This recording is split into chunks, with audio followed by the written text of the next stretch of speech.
I mean, the first thing is accountability and taking accountability for where you are. And just like he says, like the accountability mirror, like standing in front of the mirror and just saying, look, I'm a loser and it's my fault. Or I'm winning and it's my fault. Look, I'm in shape and it's my fault. I'm fat and it's my fault. Like that accountability piece has to be the first one. No, like I've just learned at a really high level from doing decades of coaching people, you can't change anybody. You can help them, you can guide them, you can give them every single tool, but until they're ready to make that shift and change, there's nothing anybody else can do. It's the old saying of the teacher will appear when the student is ready. And so get yourself ready, and the universe will start providing teachers, mentors, examples, the path in order to get where you want to do. And then you just have to start showing up. So really, you got to take accountability. You got to figure out where you want to go, because if not, you're just wandering around aimlessly. And then you got to put together a game plan, reverse engineer it from where you are to where you want to be, and then just pick one thing and slowly chip away at it. And also give yourself grace and recognize you're not going to be perfect. You're going to suck at it. One of my biggest taglines I say from stage is every journey has a humble beginning. And you got to be okay with sucking, and you got to be okay with not being the best when you first start, because nobody is.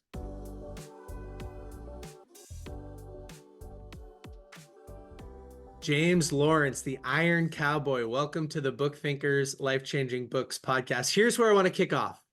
Okay. It's 1999, and you decide to participate in a last man standing Ferris wheel standoff. And then you end up talking about how that experience actually translated into endurance sports. But why don't you kick off and kind of detail that experience, where you were at in your life, what it was like, and what you learned from it? Yeah, I love that you use the term last man standing. This weekend, one of the wingmen, Casey, he's doing a last man standing run. And I get the opportunity to support him in that too. So it's gonna be a lot of fun. It He's gonna go over 200 miles, so Wow. he's going for the win. So we'll see what happens. It's gonna be a long day and a long night for all of us. But then that's why we love doing what we do. But yeah, back in '99. I was kind of in a dead end job. I grew up in Canada, great upbringing, great family. Grew up a wrestler, played every sport, but kind of gravitated towards wrestling. And so I think I attribute a lot of those days to developing my mental toughness, or the beginning of my understanding of mental toughness, and mental mindset and growth and things like that. But grew up going to the Calgary Stampede every single year, and saw an opportunity, a contest, a radio contest, where they said, hey, we want to find out who can ride the giant Ferris wheel for all 10 days of the Calgary Stampede, which is one of the largest rodeos in the world. And I took the opportunity, and was shocked at the time, watching people quit or exit the ride and abandon the goal that they had set to win. And ultimately, now having a better understanding, it was simply because they were losing the conversation they were having with themselves. And it's even more difficult in today's day and age, where society is grabbing your attention 8 seconds at a time. And so to sit on a Ferris wheel where their goal is boredom for 10 days, I can now understand why people were getting off. Long story short, I won the contest, lost my job, and hitchhiked a ride to Utah, where I met my wife, and have now been married 23 years and have 5 kids, and just enjoy life out here in the mountains. Well, just like you, while I was growing up, I was a wrestler, not as great of a wrestler aspiring to be an Olympic wrestler like you were, but I wrestled in states here in Massachusetts, and I learned a heck of a lot about mental toughness while wrestling. So kind of that wrestling foundation taught you a lot of your early mental toughness. What's funny is I actually see a parallel between your endurance sports and reading books. Both of them delay gratification. You need to set a goal, you need to put aside the 8-second phone, and you need to focus for extended periods of time, perform deep work, and be very comfortable kind of in your own head. And so we'll transition here for a second. Why do you think it is that the average person in 2024 has such a hard time focusing and putting off, their instant gratification? Well, I think we've just been conditioned to do that. It's funny that the word mindfulness didn't really exist when I was younger and growing up. I saw a comedic skit the other day where he was like, mindfulness. That was like going to the bathroom, or like I'm experiencing mindfulness, or like just doing things where you just have to sit in boredom and just be okay with your thoughts, or waiting for the bus, or riding an airplane, or driving in a car, all these different things, to where you were experiencing mindfulness. But now we have to intentionally do it. And so I think we've just, there's, even with my 5 kids, there's a generation gap between the oldest 3 and the younger 2, because that was really when phones and everything were coming out and social media was coming to the forefront.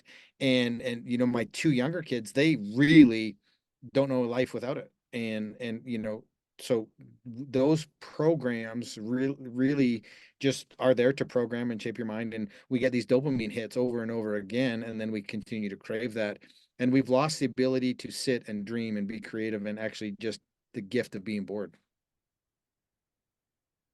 Well, James, to transition over to some of these amazing athletic feats that you've accomplished, I became a fan of yours probably back in 2017, 2018. I had read Born to Run, Christopher McDougall and the Tara Humara, and I just became so fascinated with endurance athletes in this endurance space. And Yeah. then I find out that you do 50 Ironman triathlons in 50 days in 50 different states to add an absolute logistical nightmare to it. I mean, how did that challenge come up and arise? I mean, it's one of the greatest feats that not a lot of people talk about. I think it's one of the great feats of athletic history. I mean, how did that come about?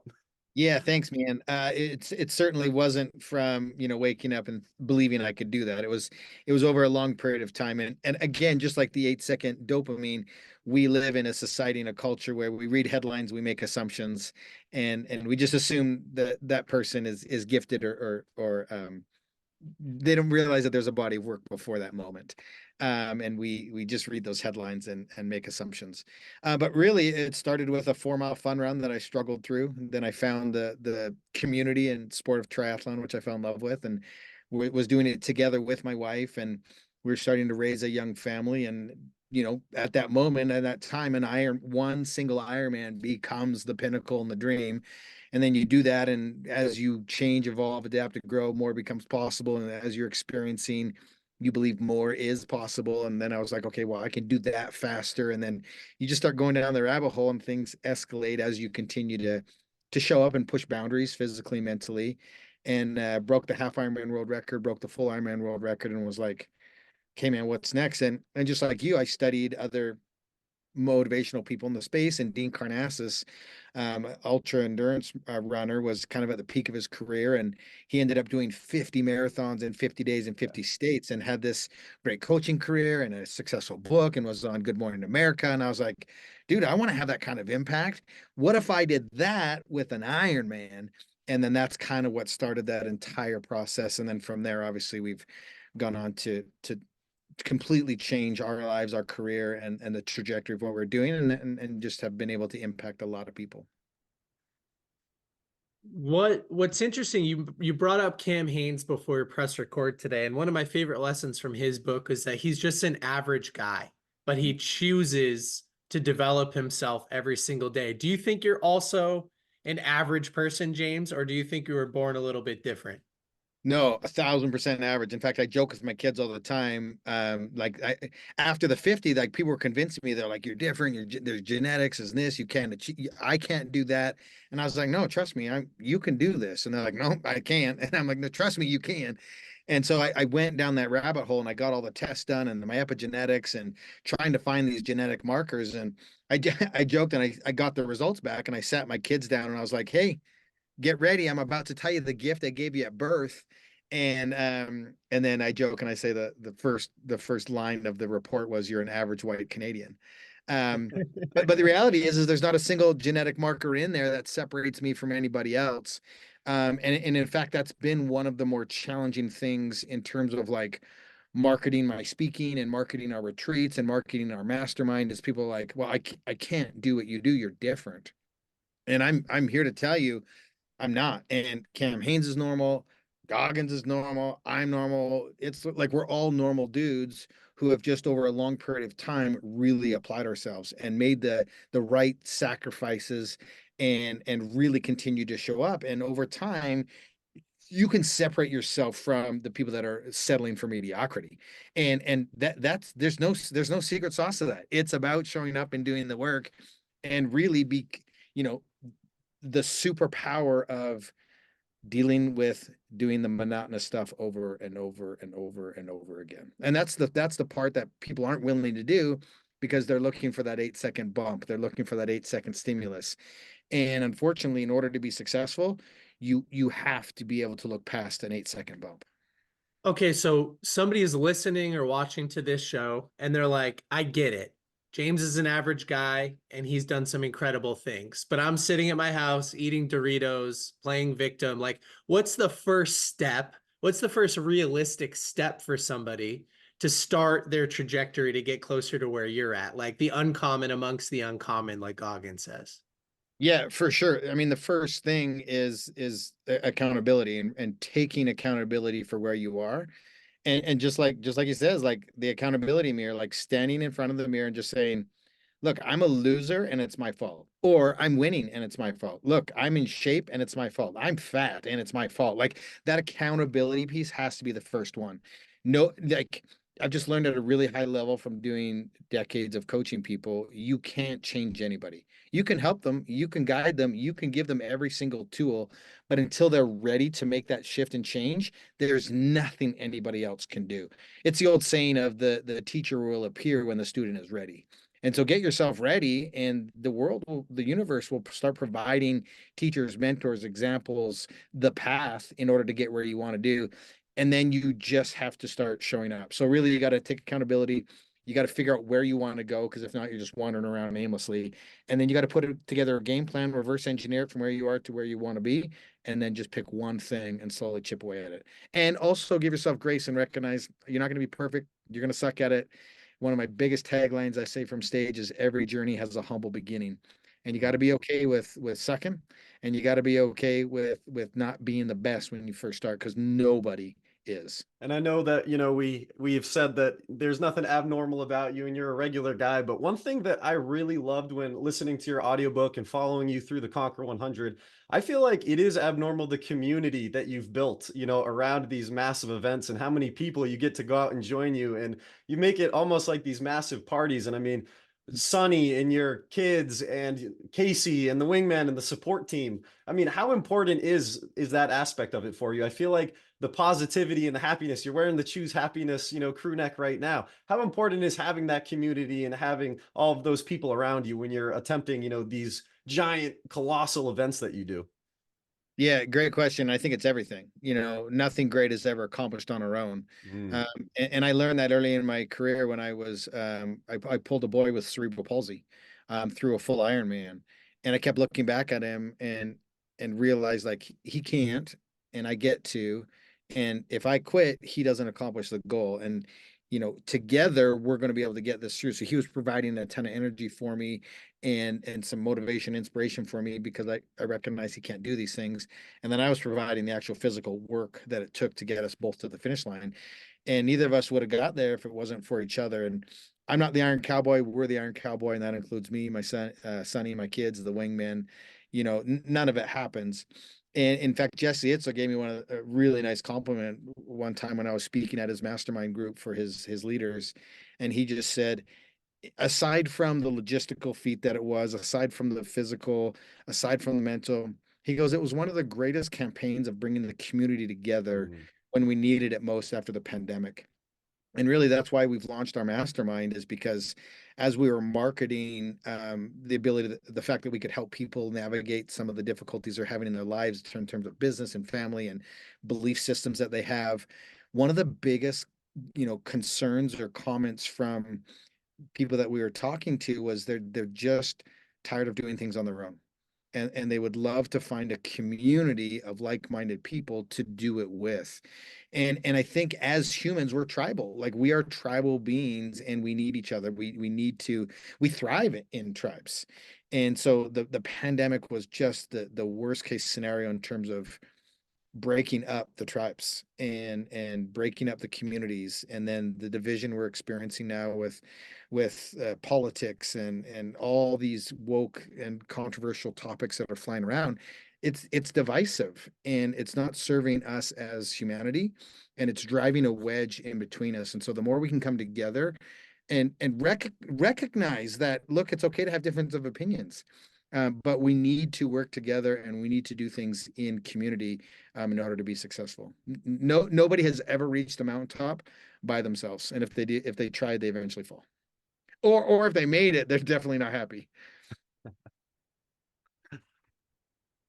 Yeah, I think that kind of bringing up like the state of America today, I know fighting the obesity crisis is something that you're really passionate about, childhood obesity specifically. And it just, you look around here in North America, the US specifically, and you just go, what happened to people? Like, is it a coordinated effort to poison food and eliminate PE from school systems? Or is it just that people are getting lazier and our default is the path of least resistance? Like, what's your overall take on just the state of physical fitness and mental toughness in America today? Like, what's the reason for it? Yeah. Oh man. I wish I could pinpoint the reason for it, but I think like anything, it's cyclical, and strong men create. How does it go? Strong men create weak times create whatever that lingo is. I think we're in a time of strong men created good times, and then it created those weak men. And we're just in a day and age of convenience and comfort, and things are just so accessible.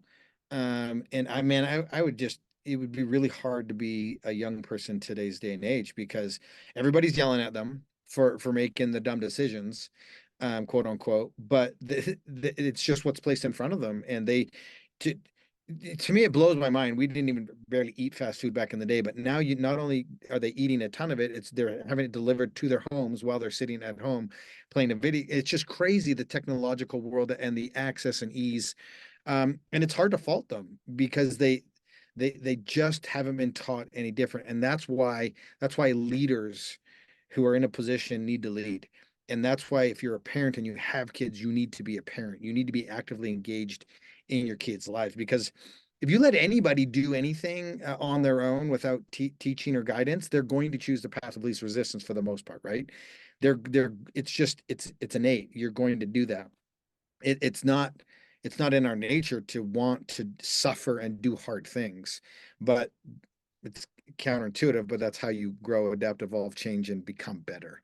And so it's I believe it's my responsibility, as the generation that I am with 5 kids and the generation they are, to be the example to them, to teach them to do difficult things, to show up in their lives, to sacrifice, to not always want that path of least resistance.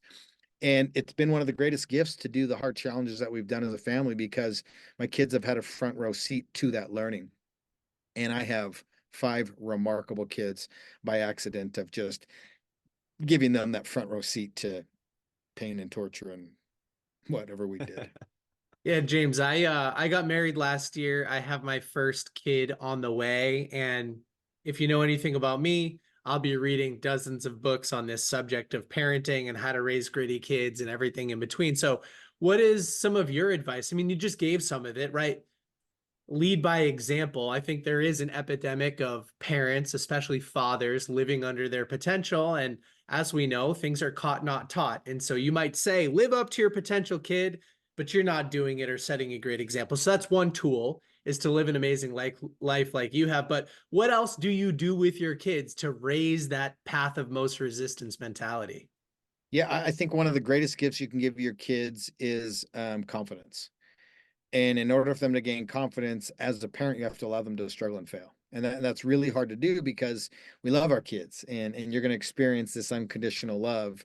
And you're going to want to run to their rescue. And it's one, you got to be the example, but two, you have to allow them to struggle. And that's again, not giving them the path of least resistance all the time. Set parameters, set natural consequences. Um, the biggest thing though is build up their confidence, allow them to be who they are, and your job is to set the foundational principles for them, and don't live your dreams and passions through them. Find what their dreams and passions are, and then help them to cultivate that. And you'll just see your kids blossom and grow, but allow them to experience some suffering, some discomfort for sure. I've got one more question on this line of thinking, and then I'll kick it back to Chan. Chan, sorry, I know I'm hogging the mic No here. worries. James, do you think that raising your kids within, we'll just say within a religion, is important to set those foundational principles? Because it does seem like there's a big aversion to traditional religious structure today. And I wonder if that's contributing in a big way to the, we'll call it the decline of the average American, especially in like your kids' generation. Yeah, I mean, obviously we're seeing a big shift in the moment away from religion, and it is sad because there's so many foundational principles that are just truths that come from it. So like it doesn't matter to me if you believe in God or not, but there's just some foundational truths, and man has done a disservice to religion and what it was at its purest. But I think as humans, we need to be able to decipher the difference between, okay, what is, spirituality, and what has man made it in order to profit from it. But I mean, I'm so grateful I was raised, Christian in that religion. And I'm grateful that my kids were too. And we weren't the type of parents that like shoved it down their throats. We just presented options to them, and then they got to choose what gravitated or not. And it's been great because like a lot of people, there's we're surrounded by a lot of people, and there's a lot of social media, and there's a lot of things that are in front of us now. And all we did was point out, okay, look, this is a result of these behaviors, and this is a result of these foundational principles. You can choose which one you did. And in fact, we never really had rules in our household while raising our kids. We just followed through with natural consequences on their choices, right? And I think my wife did a really good job of like saying, okay, these are the results if you choose these paths, and we're going to let you guys choose whatever you want. But know that these are the consequences to these decisions, not punishments, but these are the natural consequences if you do this thing. And I think that's just been great to grow up religious, and have that belief system.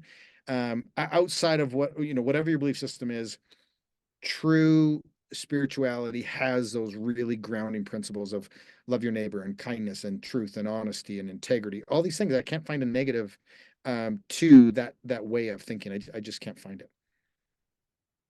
I love it. I absolutely love that. I hate to move the conversation back a question or two, but I've been thinking about, we've mentioned the negative parts of social media a couple times during this conversation. And, we at Book Thinkers, we like to think we're part of the positive, informational, educational side of social media, and you're doing the same thing. So, you're talking about leaders need to lead, parents need to parent. Who are some online mentors or people in this online space that you follow or you'd like to shout out and say, they're doing great things? Because I consider you an online mentor, following you for all these years, learning from you. I consider David Goggins and Rich Roll and all of these people mentors of mine. But is there anyone else that, you're following or you're thinking about, or anyone else you've had the chance to sit down with that you'd like to give a little shout out to, or say, this is someone who's doing it the right way and people should be following? I'm sitting here today with Ken Rusk, who has done hundreds of millions of dollars in business. He's also sold tens of thousands of books and changed countless lives. We're sitting here today because he is sponsoring today's episode. So Ken, tell everybody about your course. Well, thank you. I built a course called The Path to a Successful Life. It's designed around trying to get somebody unstuck. Sometimes you're feeling like you're kind of stuck in where you are and you're not really sure what you want your life to look like or how to go about getting it. Well, for the cost of about dinner and a movie and maybe the time you'd spend on a weekend, you can exactly what you want your future to look like and how to go about getting it. You know the power of vision. That's why you watch podcasts like this. So click the link below, get signed up, and let me know what your experience is like. Yeah, for sure. And in fact, because I've been able to be on different podcasts, I've become friends with a lot of these guys that were initially my mentors and I looked up to. Andy Frisella, total stud, Ed Milet, OG, Brendan Bouchard, Mel Robbins, Jay Shetty. I mean, all these guys are just doing it right, and they don't entertain. Outside, Frisella gets a little into the political side of things, and he can get a little rowdy. But for the most part, these guys they just want to see people win, and they've all got great hearts. I mean, even with the success that Andy's had, he's so kind.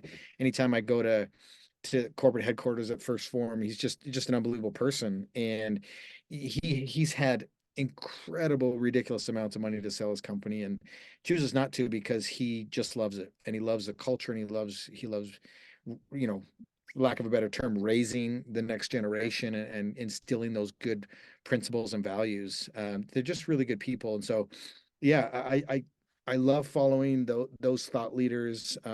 Chad Wright's another good one. Jesse Itzler, just great guys.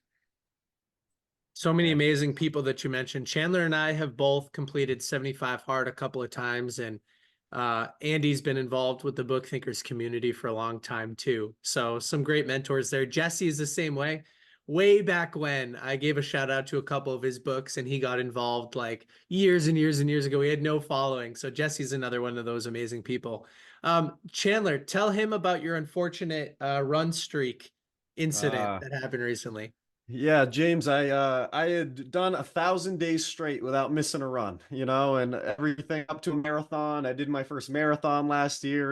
We play basketball a few times a week, so I stay active. I like to think I'm in pretty good shape, but I had a stress fracture in my foot last year, decided to run through it, powered through, and playing basketball a few months ago, I had another stress fracture and a chip fracture in my foot. So had to Yeah. end 1,000 days straight, but I'm 9 days, 10 days back running now, and I've been telling people there's plenty of people with 1,000-day run streak, but I don't know if there's people with 2,000-day run streaks. Normally they just keep going. So I little bit of a setback, but I'm excited finally getting back, and luckily the cardio didn't totally leave my body. I have a little bit left.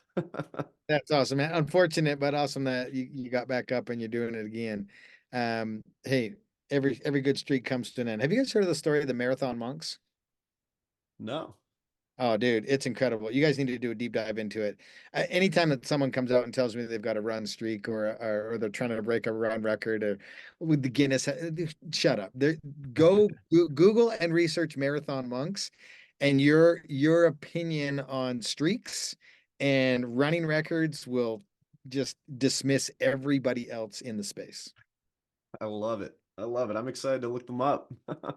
What advice do you have for somebody in the audience that's like, okay, I feel motivated, I feel kicked in the butt. I feel like I'm living under my physical potential and I need to go out and start an event. So like me, I just signed up for a sprint triathlon to kind of get my feet wet. It'll be my first time swimming, biking, running in an event.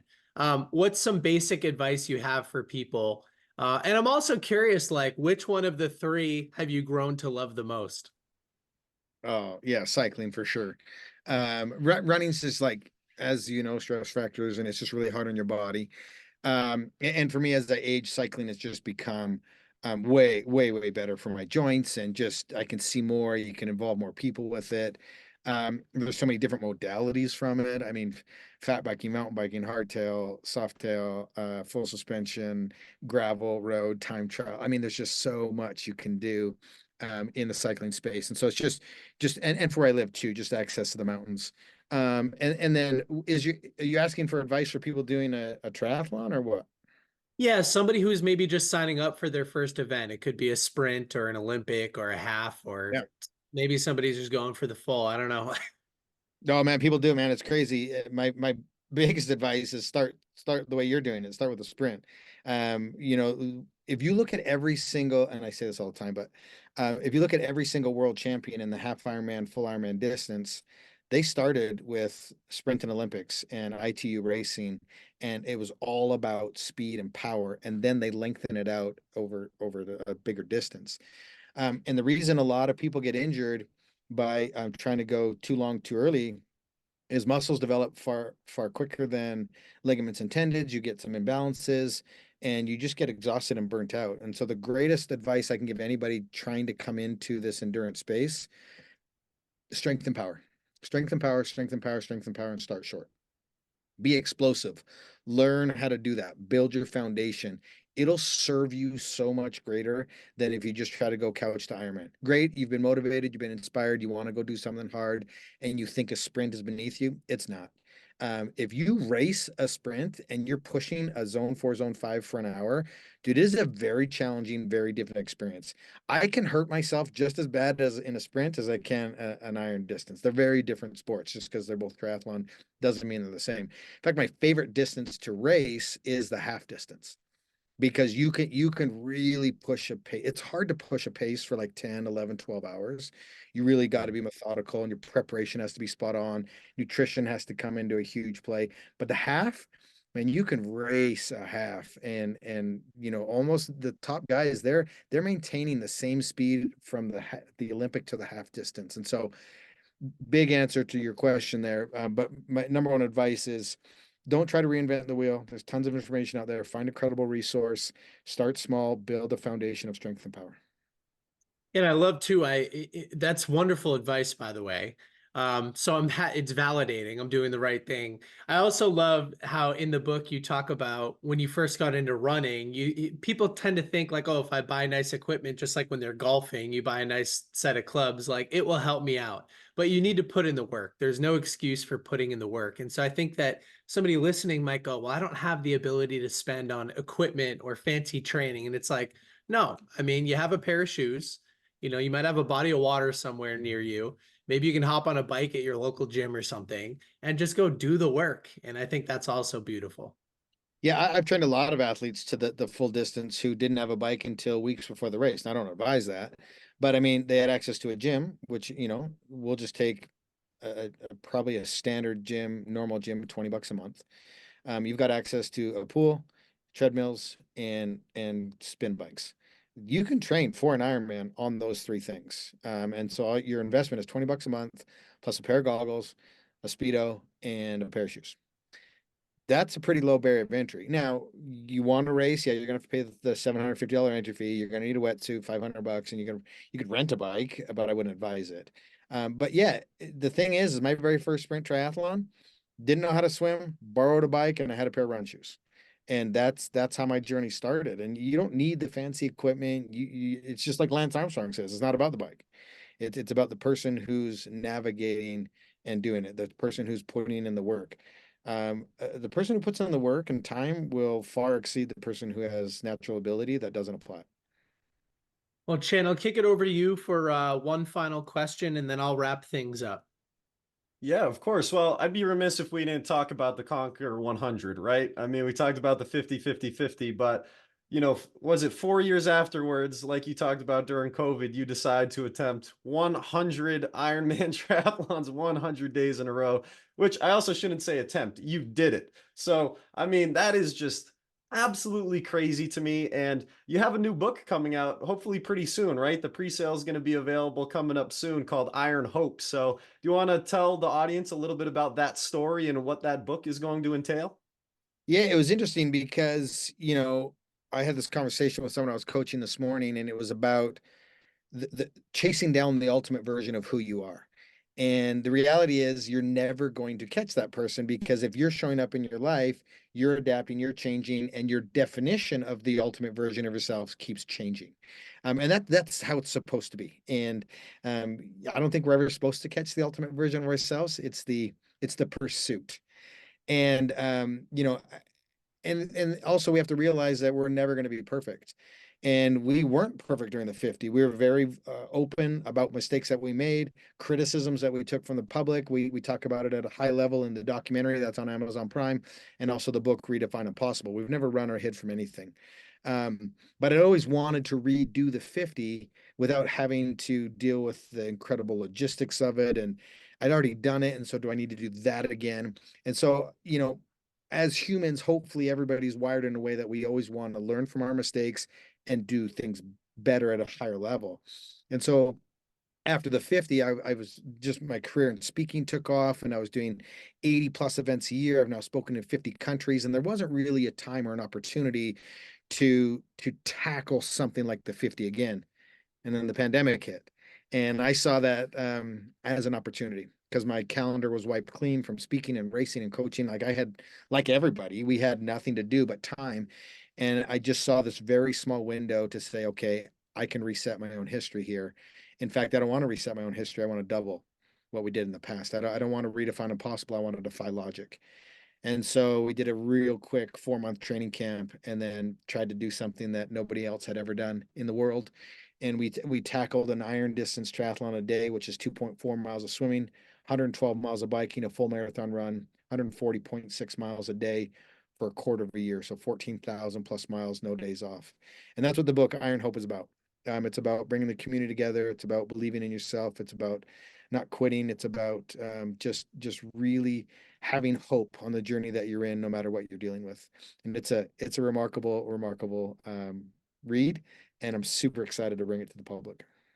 Well, I That's followed amazing. along on every Instagram story and every Instagram post along the way. I haven't watched the documentary yet, but I cannot wait for the book to come out. I'm beyond excited. I'm looking forward to it. Oh, thank you. Well, Chan, I'm going to put you on the spot one more time. You know, one of the lessons that I've learned running a large community on social media is that sometimes as creators or as endurance athletes like James is, like, you don't hear the feedback unless you hear the feedback. You don't know the impact you're having unless somebody raises their hand and has an opportunity to tell you. So Chan, you've been a fan for years and years. Like, what has James encouraged you to do by following him along and kind of seeing what he does in his life?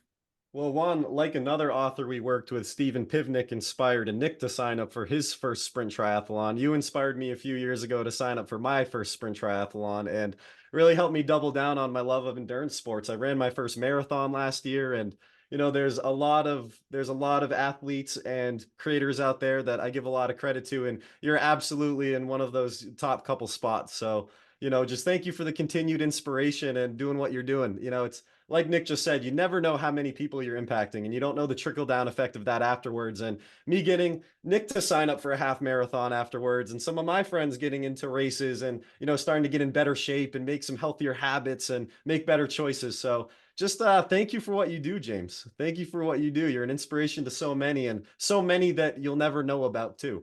So many Well, people. thanks, Chandler. I really appreciate that, and hopefully you one day we'll get the urge to do the full distance to see what that feels like. It's a unique experience in itself, but like anything, it's what you learn in the training process up to that. The actual day itself becomes a victory lap, Mm. if you've done it right. And so hopefully I get to watch you cross the finish line one day and have that experience, both you guys really. And yeah, one of the greatest lessons I teach my kids is show up in your life every single day and leave a legacy, that you can't measure the impact that you're having. And if you show up in your life every single day and try to leave that legacy, you're on the right track.